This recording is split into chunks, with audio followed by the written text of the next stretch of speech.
نو چرګ کې څه کار دی؟ نو زموږ علما وایي په چرګ کې اووه صفتونه دي. د دې اووه صفتونو د وجې نه خدای پاک ته د غږ محبوب دی. یو صفت پکې دا دی چې انه یلتقط الحبات، دا خصوص کې او دانې راغونډوي.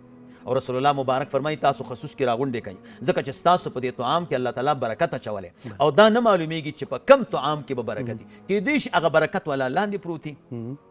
دویم کار په چرګ کې دا دی چې انه یعدل بین ازواجه، په کور کې ډېرې چرګانې او یو چرګي، نو دا د دې ټولو چرګانو په منځ کې عدل کوي.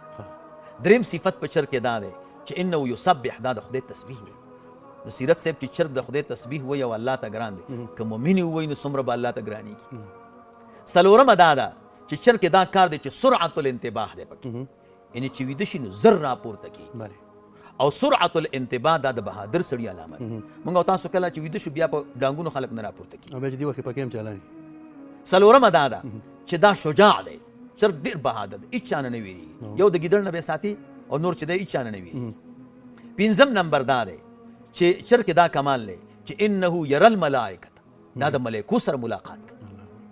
شپږمه دا ده دا چرګ چې دی دا داسې تسبیح وایي، رسول الله مبارک وایي د عرش لاندې یو ملایکه ده او هغه د چرګ په شکل ده.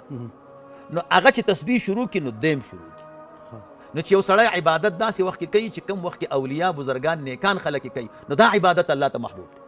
اووم نمبر دا دی چې چرګ کې دا کار دی چې انه یوقظک للصلاة، دا ته مونځ ته راویښوي. رسول الله مبارک وایي چرګ ته کنځاو نه کوي، دا مونځ ته راویښوي. دې وجې نه زموږ علما وایي کم پلار چې بچی راویښوي او دا بچی پلار ته غوسه کېږي دا صحیح نه ده. یا یو سړی بل سړی ویده دی ملګری او ته یې مونځ ته راپورته کوې، نو په کار دا دی چې دا غوسه نه شي، خوشحاله شي په هغې باندې.